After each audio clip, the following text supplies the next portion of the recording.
જય સૂર્યનારાયણ. તો મિત્રો કેમ છો? મજામાં ને?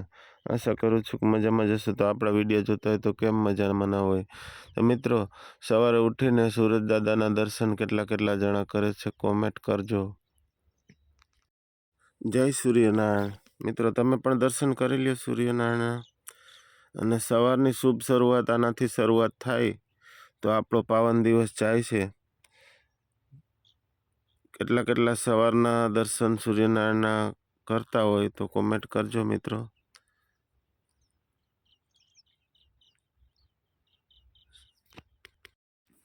મિત્રો આ છે આપણી નારિયેલી, જે તમે તો નહીં જોઈ હોય. તો મિત્રો આ છે ચીપિયામાં જોડાવેલું, જે હાથે હતું તે ઉપાડી લીધું છે આપણે ચીપિયાથી. તો જોઈએ આગળ હવે. મિત્રો આજે કાઢવાની છે મગફળી, એટલે કે માંડવી. તો આ તમારો ભાઈ નીકળી ગયો છે ભાર લેવા, અને આપણે ચાલુ કરી દીધું છે થેસર જયંતનું. અને આવી રીતે કંઈક ઓરવાવાળા ઓરતા હોય છે. તો હાલો મિત્રો, અહીંયા આવે છે કાંધું અને ગાયનો ચારો, ઢોરનો ચારો એટલે કે ભૂકો. અને કાંધું આવતું હોય છે અહીંયા જયંતના થેસરમાં, આવું કંઈક છે. તો હવે આપણે પાછો ભર લેવા નીકળી ગયા છીએ. બન્યા રહેજો વિડીયોમાં, ખૂબ જ મજા આવશે. તો મિત્રો પાછો ભર લઈને આપણે અહીંયા આવી ગયા છીએ. અને આવું કંઈક કામ હાલે છે થેસરનું, કે જે મગફળીનો ઢગલો અહીંયા નાખતા હોય અને ધૂળ નીકળતી હોય તે એક બાજુ ઢગલો કરતા હોય. અને ભર લઈને અહીંયા આવી ગયા છીએ. અને આવી રીતે કંઈક 3 જણા 4 જણા ઓરવાવાળા હોય છે.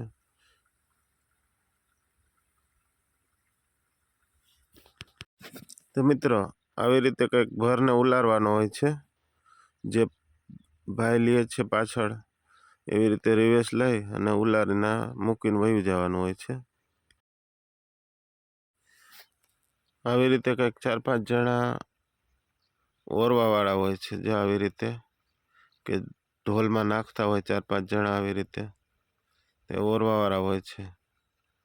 245માં જયંત થેસર.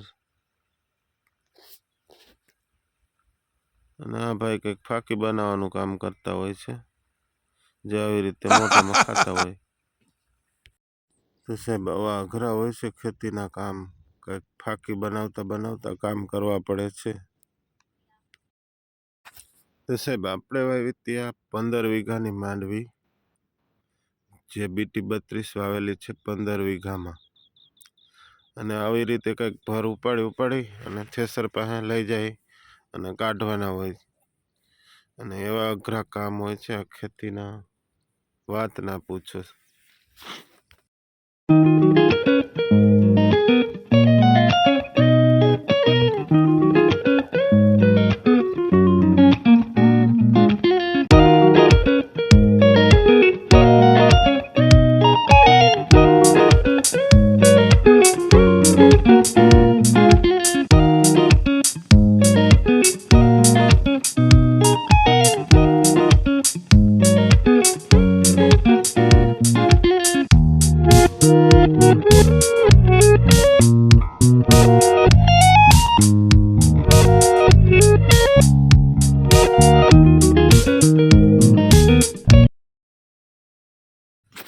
તો સાહેબ હવે આવી ગયું છે આ બાંડિયું મેસી, જેના ગેર આવી રીતે બદલાવાના હોય.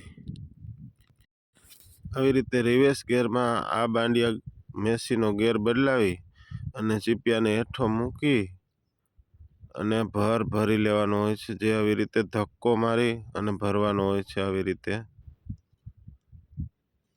એટલે આખો ભર ઉપર આવી જાય, પછી થેસર પાસે પુગાડી દેવાનો હોય. આ ભર ભરાઈ ગયો છે અને હવે ઉપાડી અને થેસર પાસે પુગાડી દેવાનું હોય છે. તો મિત્રો આવી રીતે કંઈક ચીપિયો હેઠો મૂકી અને રિવેસ ગેર પાડી અને ભરને ઉપાડી લેવાનો હોય છે.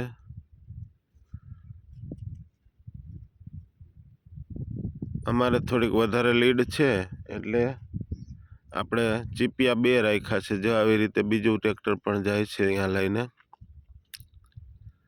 જે 1600 ફૂટની લીડ છે વધારે એટલે 2 ચીપિયા રાખ્યા છે આપણે.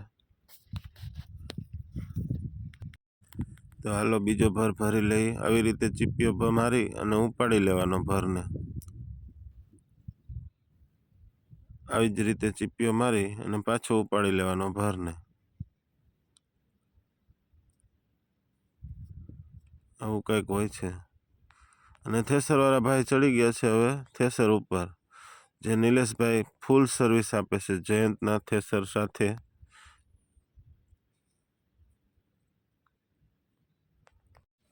તમારે પણ આવા કામ કરાવવા હોય તો નિલેશભાઈની અવશ્ય મુલાકાત લ્યો.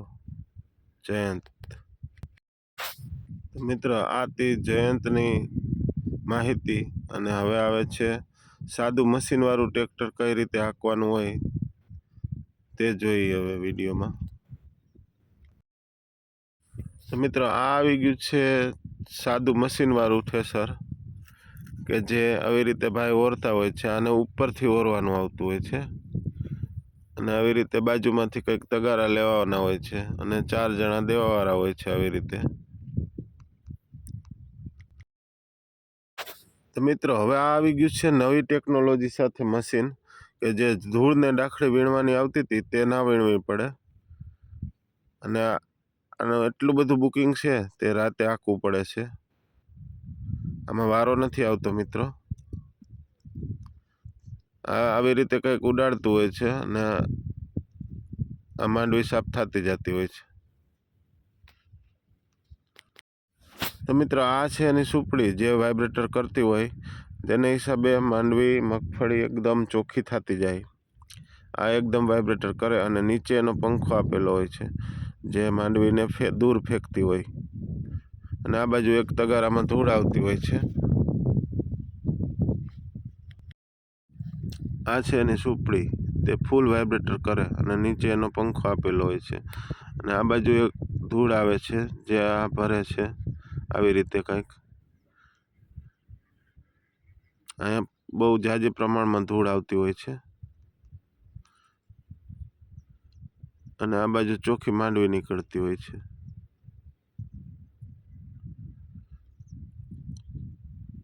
અને અહીંયા બીજી ધૂળ આવતી હોય છે દાણાવાળી.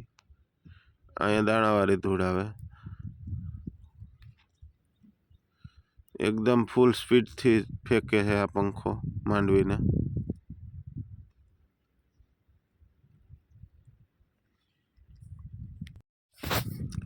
તો મિત્રો, અહીંયા આવે છે દાણાવાળી ધૂળ કે જેમાં દાણા આવતા હોય છે. અને અહીંયા વરવાવાળો હોય છે. અને આ મગફળી ચોખ્ખી થતી જ હોય છે આ સુપડીમાંથી.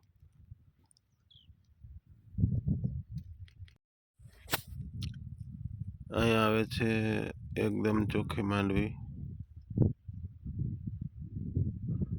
આવી રીતે કંઈક હોય છે માંડવી સાફ કરવાનું મશીન. આ એકદમ જાય છે માંડવી અને અહીંથી પંખો ફૂલ ધક્કો મારતો હોય. અને અહીંયા ઓરવાનું હોય છે જે બહાર કાઢતું હોય. આ પંખો હોય છે અને અહીંયા ધૂળ. તો મિત્રો, આ હરી એગ્રીકલ્ચરનું મશીન છે. તમારે કોઈને વસાવવું હોય તો. અહીંયા ખૂબ જ પ્રમાણમાં ધૂળ આવે છે. અહીંયા પણ ધૂળ નીકળતી હોય છે. તો મિત્રો, આ છે આપણું આખું મશીન કે જે આવી રીતે વળતા હોય છે. અને આ બાજુ 2 જણા ફાટું લેતા હોય છે જેમાં ફૂલ મગફળી સ્પીડથી આવતી હોય છે.